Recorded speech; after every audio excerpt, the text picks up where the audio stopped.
Hi, James Morris, editor of WhichEV here, and I'm here with the new Renault ZOE. The ZOE is one of the most popular EVs ever made. It sold about 183,000 units worldwide, which is up there with the best. Now, it's a bit different experience after the Tesla Model X I've been driving recently, but it does have its charms. This version, the GT Line R135, has the biggest engine in Renault's lineup. It's brand new and it has 135 HP. You now have a 52 kilowatt hour battery as standard, and the one we have here is blue. This colour appears to be Renault's shade of choice for press cars, and it's definitely an acquired taste. You certainly wouldn't forget which was your vehicle in a car park unless it was full of ZOEs this colour. It's not an unattractive little car, and we particularly like the way Renault has disguised the fact that this is actually a four-door car by hiding the handles of the rear door by the rear window. The lattice grille at the front and lighting look quite aggressive and classy. And these 16-inch diamond cut alloy wheels have a quality air about them too. These are standard on the GT line, but the entry-level Play version of the new ZOE gets 15-inch wheels and the iconic, less good-looking 16-inch alloys. You can also get 17-inch diamond cut alloys with the GT line as an optional extra. A bit like a Tesla, this has proximity sensors, so it'll unlock the doors for you, but it won't actually open them. This is the first ZOE with 100% LED lighting, which includes this rather natty turning signal. All ZOE versions offer 9 colour choices, with white as standard. Some paint shades cost £560 extra and others £660 more, including the colour we have here, which is called Celadon Blue. Celadon is supposed to be light green jade pottery, so we're not sure how Renault has made it so blue. The entry-level Play just comes with fabric upholstery, but the iconic and GT line use part synthetic leather, part fabric, and there doesn't appear to be any choice of colouring. So these seats are comfortable enough, but the adjustments don't include height, which means if you're a bit short, it's going to be a bit of a problem. We're also not entirely sure about this choice of fabric with this choice of colour. There's a decent amount of room for occupants in the back. There's just enough headroom. I'm not particularly tall, but I'm not short either, so that's good. There's also an adequate amount of room for your knees. With 2 adults in the back, you could do a long journey in this car, but it's not absolutely ideal. We particularly like the fact they've actually bothered to put USB ports in the back so the kids can keep their phones charged while they're travelling. Our car includes the winter pack, which provides a heated steering wheel. You can add a Bose sound system and £300 hands-free parking as extra, although our press car didn't have either of these. These are only available with the GT line trim. There's Qi charging and 2 USB ports at the front for phones and other devices, and an auxiliary input. The Qi charging is under the pad you're looking at. You may not like the electronic parking brake, but it does free up the space for 2 drinks holders. On the other hand, this glove compartment is really quite small, with half of it taken up by the fuse box. All the new ZOEs now come with a 52 kilowatt hour battery, so the ZE40 version has been discontinued. This will give you 239 miles of WLTP range, whichever motor power you choose according to Renault.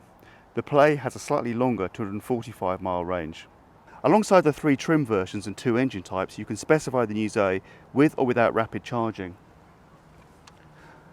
That just gives you Type 2, but if you go for rapid charging, you get a CCS plug. However, the new ZOE comes with 22 kilowatt hour AC charging, which is good enough for most uses. On a home 3 kilowatt charger, the battery will take 17 hours to fill to 100% from empty. On a 7 kilowatt charger, this drops to 7 hours. On a fast 22 kilowatt charger, it will take just 2.3 hours.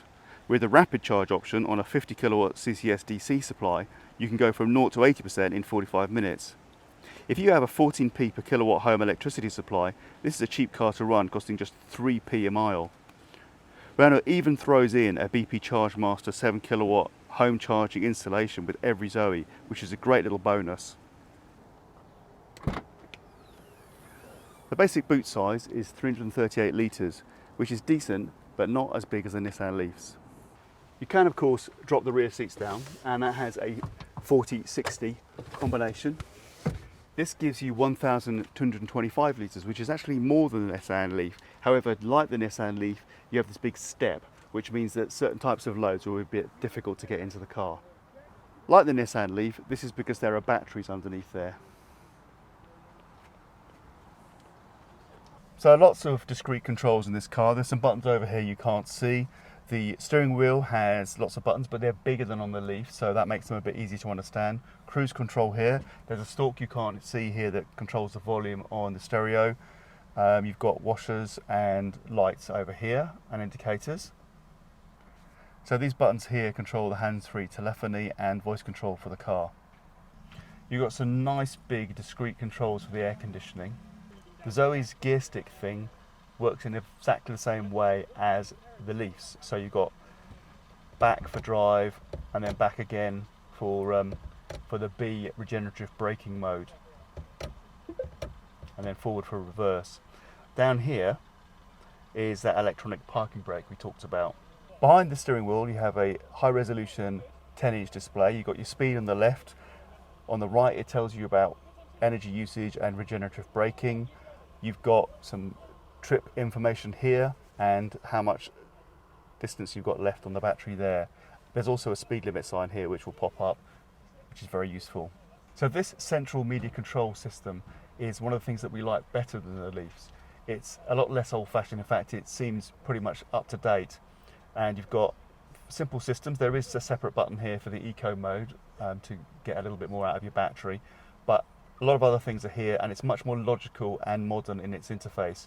You press here to see all the different functions. You can work out the navigation, choose a radio station, which has just come on. Let's turn that off by doing that. And you've got applications that you can install, video and photo. It's not like a Tesla. You can't make funny noises inside your car. Lots of car info, software update, map update, stuff about the vehicle, air quality.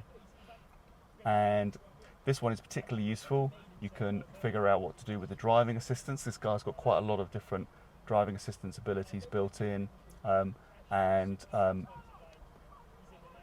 even more there. So there's absolutely loads here, but it's quite logically designed.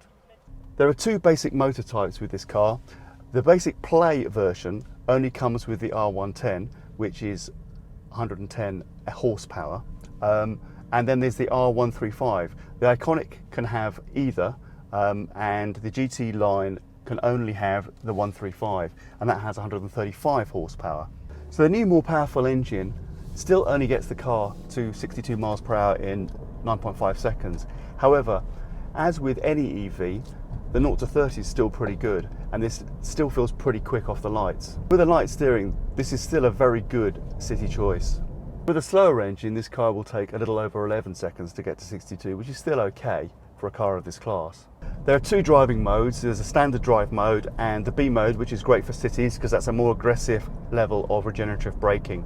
Now, that doesn't actually pull you to a complete stop, so it's not the same thing as the Nissan Leaf's e-pedal, and it does give you a kind of start-stop thing, which some people find a little bit uncomfortable, but you'll get used to it much more quickly than e-pedal, and it's great for city work. So even with the Play version of this car, you get electronic stability control and traction control. Another thing that all cars have is rear parking sensors. However, in the Iconic, it's an optional extra to have front parking sensors and a rear parking camera. The GT line comes with that as standard. You also get lane keep assist, lane departure warning and blind spot warning. Active emergency braking is standard on the GT line, an option on the Iconic, but not available at all on the Play. Unlike Tesla's Model 3, you still get the speed indicated on the dashboard and a very useful display of the current speed limit. Overall, this car is actually surprisingly fun to drive. It's nippy, it bobs about, and it feels quite light. Perhaps the headline feature about the new Zoe is the price. The fact that you can pick out the entry-level Play for a little over £26,000 is incredibly good value. And even this one that we have here is a little over £30,000, and you can't actually get a Zoe for more than £33,000 if you specify all the extras. Only the MG ZS gives you more for less. However, that has a much shorter range than this car does. So we think that fitting a 52 kilowatt-hour battery as standard was a genius stroke. That means all of these Zoes could do over 200 miles range, which puts them in a different class to the original one. It's not just a city car, it's a car you can use for all kinds of journeys. And if you're a business user, you can get a lease for just over £140 a month. We can't help really liking the Zoe, even more than the Leaf actually. It's not quite as flexible as the Leaf Techna E+, it's not quite as fast, but it's a great starter EV, and the fact you can pick up the entry-level model for 26.5 grand is really killer. This is a very good value EV. Of course, there is always the EV surcharge. Compared to a similarly specified petrol car, it's a bit more expensive, quite a bit more expensive. But if you're going to get into EVs, this is a great place to begin. Renault's done a really good job keeping the New ZOE relevant. You get more EV for your pound with this car, and it's very cheap to run. Highly recommended.